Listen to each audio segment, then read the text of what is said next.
నమస్తే, welcome to our channel. నేను మీ ప్రియాంకారం. జగన్మోహన్ రెడ్డి గారు విద్యా సంఘాల నేతలతో ఒక మీటింగ్ అరేంజ్ చేశారు. సో ఈ మీటింగ్ అయిన తర్వాత ఇప్పుడు ప్రజల్లో ఒక చర్చ నడుస్తుంది. ఏంటి, జగన్మోహన్ రెడ్డి గారు ఈ విద్యార్థి సంఘాలని అడ్డు పెట్టుకుని ఏదైనా ఉద్యమం చేయబోతున్నారా, ఏదైనా కొత్త స్కెచ్ వేయబోతున్నారా అని.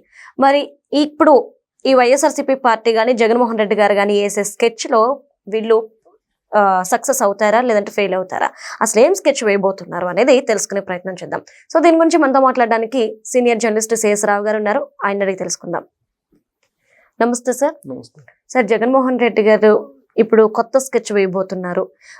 విద్యార్థి సంఘాల నేతలు ఆ సంఘాలని అడ్డు పెట్టుకొని ఆలోచనలు కానీ లేదంటే ఇంకేదైనా సృష్టించే కార్యక్రమం చేపట్టబోతున్నారు అని ఇప్పుడు ప్రజల నుండి వస్తున్న ఒక చర్చ సార్.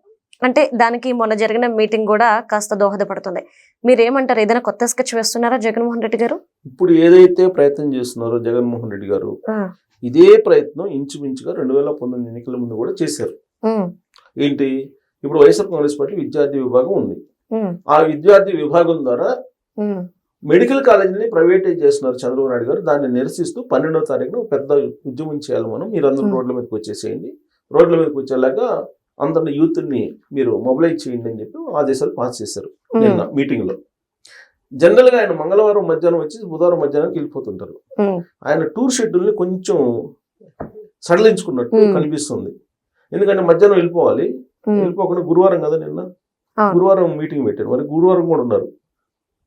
అంతకుముందు బుధవారం అక్కడ రైతులతోటి ఇంటరాక్ట్ అయ్యారు. గురువారం కూడా ఉన్నాడు. అది ఇంటరాక్ట్ అయ్యి వెళ్ళిపోవాలి. మామూలుగా అయితే బుధవారం మధ్యాహ్నానికి వెళ్ళిపోవాలి, కానీ వెళ్లకుండా ఉన్నారు. ఉండి ఆయన విద్యార్థి విభాగాన్ని సమావేశం పరిచి వైఎస్ఆర్ కాంగ్రెస్ పార్టీ విద్యార్థి విభాగాన్ని 12వ తారీఖు పెద్ద ఎత్తున ఉద్యమాలు చేపట్టండి, మీరు అందరినీ స్టూడెంట్స్ని మొబిలైజ్ చేయండి, యూనివర్సిటీలకు వెళ్ళండి, కాలేజీలకు వెళ్ళండి, చంద్రబాబు నాయుడు గారు అన్యాయం చేస్తున్నారు, మెడికల్ కాలేజీలని ప్రైవేటైజ్ చేస్తున్నారు అని చెప్పి మీరు నిరసన వ్యక్తం చేయండి అని చెప్పారు.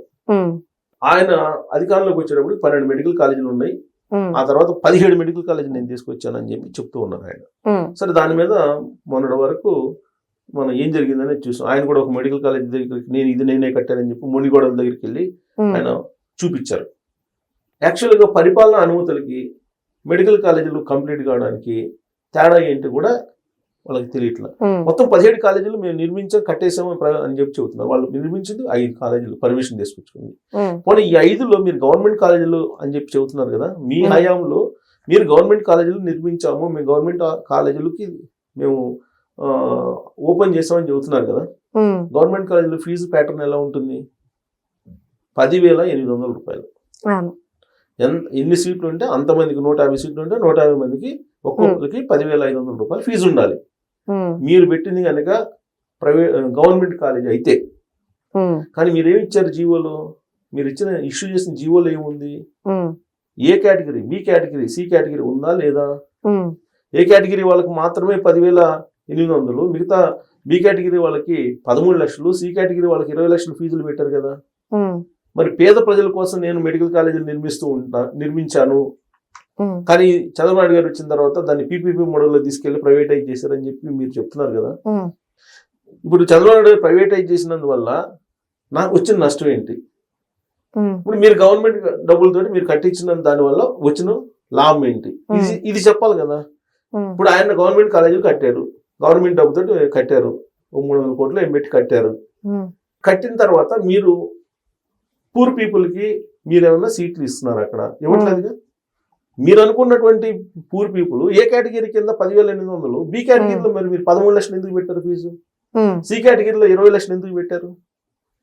ఇప్పుడు పీపీపీ మోడల్ ఒక పైసా ఖర్చు లేకుండా కాలేజీలు నిర్మించి అదే ఫీజు కన్నా తక్కువగా, ఇంకా ఫీజు తక్కువగా సగం సీట్లు 50% సీట్లు గవర్నమెంట్ ఇస్తున్నారు.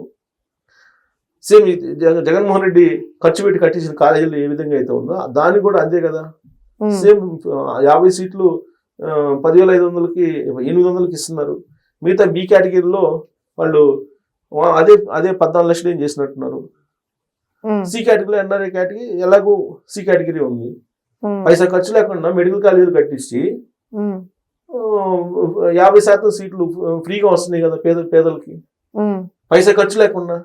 జగన్మోహన్ రెడ్డి గారు గవర్నమెంట్ సబ్బు పెట్టి కట్టించేసి దాంట్లో మళ్ళీ ఎంత అవినీతి జరిగిందో అది వేరే విషయం. మళ్ళీ పైసా ఖర్చు లేకుండా మనకి సీట్లు వస్తుంటే ఏది మేలు?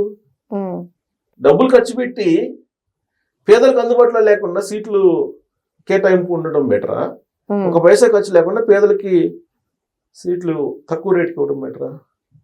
ఏది బెటర్? పేదలకి. ఇది గమనించిన తర్వాత హైకోర్టు మొట్టిగా లేసింది. మీరు అభ్యంతర పెట్టడంలో అర్థం లేదు, పీపీపీ మోడ్ అనేది సరైనటువంటి పద్ధతి, దేశవ్యాప్తంగా సక్సెస్ అయినటువంటి పద్ధతి, మీరు ఎందుకు అభ్యంతరం పెడుతున్నారని ముట్టిగా లేసింది వైఎస్ఆర్ కాంగ్రెస్ పార్టీకి. అయినా కానీ పదే పదే అదే రిపీట్ చేస్తూ ఇప్పుడు విద్యార్థులందరినీ రోడ్ల మీదకి రమ్మని చెప్పి పిలుస్తున్నారు. సరే, ఇలాంటిదే 2019లో కూడా ప్రయోగం చేశారు ఈయన. ఆ రోజున ఏం చేశారు, ప్రత్యేక హోదా అనేటువంటిది ఒక దాన్ని తీసుకున్నారు. తీసుకొని ఈయనే నేరుగా యూనివర్సిటీకి వెళ్ళారు, కాలేజీలకు వెళ్ళారు. ఏం చెప్పారు ఆ రోజున యూత్కి? 2019 ఎన్నికలకు ముందు పాదయాత్రలో వెళ్తూ మనకు ప్రత్యేక హోదా అనేది సంజీవిని, ప్రత్యేక హోదా రాకపోతే మన రాష్ట్రం బాగుపడదు, ఉద్యోగాలు రావు, కాబట్టి మీరందరూ ఉద్యమం చెయ్యండి, మీరందరూ తెలుగుదేశం పార్టీకి వ్యతిరేకంగా ఓటేయండి అని చెప్పి 2019 ఎన్నికల ముందు చెప్పారు. చెప్తే ఆ రోజు కాలేజీల్లో ఉండేటువంటి వాళ్ళ ఏజ్ అంతా 16, 17, 18, 19 సంవత్సరాలు, 21 సంవత్సరాలు అట్లా ఉంటుంది కాలేజీ డిగ్రీలో వాళ్ళ యూనివర్సిటీ వాళ్ళకి. సో వీళ్ళు 2019 ఎన్నికలు వచ్చేటప్పటికి వీళ్ళు కొంచెం ఓట్లలోకి వచ్చారు. అప్పుడే ఓట్లోకి వచ్చారు. మిగతా వాళ్ళు స్టూడెంట్స్ ఉంటారు కదా, ఈ స్కూల్ లెవెల్లో ఉండేటువంటి వాళ్ళు 12 సంవత్సరాలు 13 సంవత్సరాల కూడా ఇది అర్థమైపోయింది. సరే, అప్పటికి కొత్తగా ఓటర్లు ఏర్పాటు చేసినటువంటి వాళ్ళు 2019లో వేశారు జగన్మోహన్ రెడ్డి గారు మాటని, మనకు నిజంగా ప్రత్యేక హోదా తీసుకొస్తారు, చంద్రబాబు నాయుడు గారు తీసుకురాలేకపోతున్నారు, జగన్మోహన్ రెడ్డి గారికి తీసుకొస్తారని చెప్పి ఆ రోజున డిగ్రీలో ఉన్నటువంటి వాళ్ళకు ఓటు హక్కు ఉంటుంది కాబట్టి వాళ్ళు వేశారు. దాంతో ఆయన 151 సీట్లతో గెలిచాడు. గెలిచిన దాంట్లో ఏమన్నారు ప్రత్యేక హోదా గురించి? ఇది మన వల్ల కాదు, అది దేవుడి దయ, సో మనం అడుగుతాము కానీ వాళ్ళు దయా దాక్షిణ్యము, వాళ్ళ దయ మీద ఆధారపడి ఉంది ప్రత్యేక హోదా, మనం ఏమి చేయగలిగింది ఏం లేదు అని చెప్పారు. ఎన్నికల ముందు ఏం చెప్పారు, మెడలు వంచేసి తీసుకొస్తానని చెప్పారు. ఎలక్షన్ అయిపోయిన తర్వాత ఏమన్నారు, అదంతా దేవుడి దయ, మనం అడగడం తప్ప చేయగలిగేది ఏం లేదు, వాళ్ళు ఇస్తే తప్ప తీసుకోవడం తప్పితే మనం చేయగలిగేది ఏం లేదు అన్నారు. కరెక్ట్ గా ఇది బలంగా నాటుకుపోయింది ఆంధ్రప్రదేశ్ సమాజంలో ఉండేటువంటి యూత్ కి. ఎక్కడి నుంచి 12 సంవత్సరాల యువకుడి నుంచి 21 సంవత్సరం యూనివర్సిటీలో 21-22 సంవత్సరాల్లో ఉండేటువంటి యూత్ మధ్య బలంగా నాటుకుపోయింది. సీన్ కట్ చేస్తే 2024లో ఈ 12 సంవత్సరాల ఓటు వచ్చి ఉంటుంది అప్పటికి, అంతే కదా, 12-13 సంవత్సరాలకి మళ్ళీ 2024 వచ్చేటప్పటికి వాడికి ఒక ఓటు హక్కు వస్తుంది కదా, కొన్ని లక్షల మందికి ఓటు హక్కు వచ్చింది. వాళ్ళందరూ వ్యతిరేకంగా వేశారు జగన్మోహన్ రెడ్డి గారికి, మోసం చేశారని. అందుకు అప్రతిహతంగా 164 సీట్లతో కూటమి గెలిచింది. ఇప్పుడు వాళ్ళందరూ జగన్మోహన్ రెడ్డి గారు యూనివర్సిటీలు కాలేజీలకు పోయి చెప్పినటువంటి యూత్ అందరూ ఇప్పుడు నెక్స్ట్ ఎలక్షన్కి 2029 ఎలక్షన్ ఏ ఏజ్ లో ఉంటారు? అప్పుడు కాలేజీలో యూనివర్సిటీలో ఉండే వాళ్ళేమో 30+ ఉంటారు, అంతే కదా. అలాగే మీకు ఇంటర్మీడియట్ లో ఉండే వాళ్ళు 25కి వస్తారు. ఆ రోజు 10 సంవత్సరాలు ఉన్న వాళ్ళేమో కొత్తగా ఓటర్లు వస్తారు, 20-22 సంవత్సరాలు వస్తారు. వీళ్ళందరూ మళ్ళీ ఏమంటారు, జగన్మోహన్ రెడ్డి గారు అబద్ధాలు చెప్పి ఇతను నమ్మకూడదనే ఉద్దేశంతో 2029లో కూడా మళ్ళీ ఖచ్చితంగా కూటమి చేస్తారు. ఇప్పుడు మళ్ళా యూత్ దగ్గరికి వెళ్తున్నాడు, ఏది మెడికల్ కాలేజీలకు సంబంధించి మీరందరూ రోడ్ల మీదకి రండి. ఇప్పుడు ఈ మెడికల్ కాలేజీలో ఏది వాస్తవం కాదనేది స్టూడెంట్స్కి తెలీదా? స్టూడెంట్స్ కన్నా జగన్మోహన్ రెడ్డి గారికి తెలుసా? స్టూడెంట్స్కే తెలుసు. సో కాబట్టి ఖచ్చితంగా అప్పుడు ఎలా బూమరాంగ్ అయ్యాడు ప్రత్యేక హోదా అని చెప్పి ఫస్ట్ టైం నమ్మారు. ఇప్పుడు పెద్దవాళ్ళు మౌల్డ్ అవుతారు, ఇది ఒక ఏజ్ వచ్చిన తర్వాత 60+, 50+, 55+, వాళ్ళు ఏదో పరిస్థితులకు అనుగుణంగా మారిపోతారు. కానీ యంగేజ్ లో ఒక అభిప్రాయం కనుక ఫిక్స్ అయిపోతే మైండ్ లో, దాన్ని చేంజ్ చేయడం కష్టం.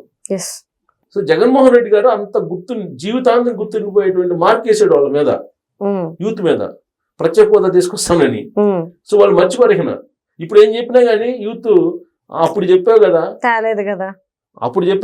ఇప్పుడు నువ్వు చెప్పింది మీ అట్ట నమ్ముతాం అనేది వాళ్ళు మైండ్ లో ఉండిపోతుంది. సో కాబట్టి పైగా ఇప్పుడు స్టూడెంట్స్ జగన్మోహన్ రెడ్డి గారి గురించి సెకండ్ ఆలోచిస్తారు కదా, ఇతను చెప్పేది అంతవరకు కరెక్ట్ అనేది. అప్పుడు ఏంటంటే ఫస్ట్ టైం ఫ్రెష్ లాగా వచ్చాడు ఆయన పాలిటిక్స్లోకి. ఈయనేదో తీసుకొస్తాడని ఒక యాంగ్జైటీ కలిగించాడు అందరిలో. కానీ ఇప్పుడు అట్లా ఉండదు. అలానే మెడికల్ కాలేజ్ విషయంలో కూడా ఏది కరెక్ట్ ఏది తప్పు అనేది ఆలోచిస్తారు కదా స్టూడెంట్స్. ఈయన రోడ్డు మీదకి రమ్మంటే వస్తారా? 12వ తారీఖు ఎంత జరిగిందో మనం చూద్దాం. 12వ తారీఖు వాళ్ళు చేసేటువంటి ధర్నాలు పెట్టి ఇంకొక హైలైట్ ఏంటంటే వైఎస్ఆర్ కాంగ్రెస్ పార్టీ విద్యార్థి సంఘం నాయకుడు కొండారెడ్డి పేరుంది అతను. అతను డ్రగ్ కేసులో ఉన్నారు. రీసెంట్ గా డ్రగ్ కేసులో ఉన్నాడు అతను. అంటే ఇప్పుడు ఈ స్టూడెంట్స్ అందరినీ గతంలో నాకు వేరే వాళ్ళు చెప్పారు 2019 నుంచి 2024 మధ్యలో. నేనేమి ఎగ్జాగరేటెడ్ చెప్పట్లా, ఉన్న విషయం చెప్తున్నా నేను. స్టూడెంట్స్ కి ఇది చిన్నపిల్లలు స్కూల్లో వెళ్ళేటువంటి స్టూడెంట్స్ కి చాక్లెట్ల లాగా ప్యాకెట్ కట్టి గంజాయి అమ్మేవాళ్ళు అంట. వైఎస్ఆర్ కాంగ్రెస్ పార్టీకి సంబంధించినట్టు కొంతమంది యూత్ వింగ్ లో ఉండేటువంటి వాళ్ళు. అంటే ఆ స్థాయిలో మీకు గంజాయిని అమ్ముకోవటం, డ్రగ్స్ సరఫరా చేసి డబ్బులు సంపాదించడం అనేది అలవాటు అయ్యింది అప్పట్లో. సరే అది ఎవరు అలవాటు చేశారు అనేది మనకు తెలియదు, కానీ ఆ విధంగా అలవాటు పడ్డారు. దాన్ని పెకలించడానికి ఇవాళ ఉండేటువంటి ప్రభుత్వం అసలు ఎంత ఈగలు అనేటువంటి ఒక డిపార్ట్మెంటే పెట్టింది. ఇంత పెట్టా కానీ దాన్ని అరికట్టలేకపోతున్నారు. ఇప్పుడు అదే స్టూడెంట్ వింగ్ని వాళ్ళు విద్యార్థి విభాగాన్ని పిలిచి మాట్లాడి మీరు ఫైట్ చేయండి అని అంటే, ఒకవైపు ఏమో డ్రగ్స్ గంజాయి కేసులో ఉన్నారు, వాళ్ళు పోయి ఏం చేస్తారు? ఇప్పటికి అర్థమైపోయింది కదా, మనం పక్కదావ పట్టాము అనేది అర్థమైంది కదా. వాళ్ళ పేరెంట్స్ చూస్తుంటారు కదా, వైఎస్ఆర్ కాంగ్రెస్ పార్టీ తోటి వెళ్తే ఎలా ఉంటుంది అనేది వాళ్ళ పేరెంట్స్ చూశారు. నేననేది అదేదో జగన్మోహన్ రెడ్డి చేశారని నేను అంటలా.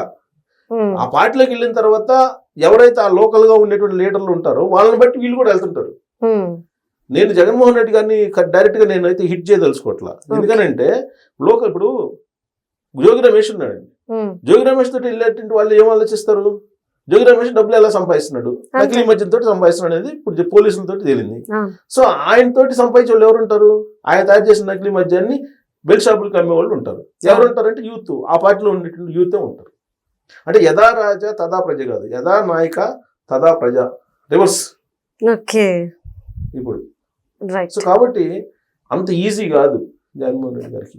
పైగా ఆయన టేకప్ చేసేటువంటి ఇష్యూస్ ఏదైతే ఉన్నాయో ఆ ఇష్యూస్ లో జెన్యూనిటీ ఉండాలి, అప్పుడు మీరు కదులుతారు.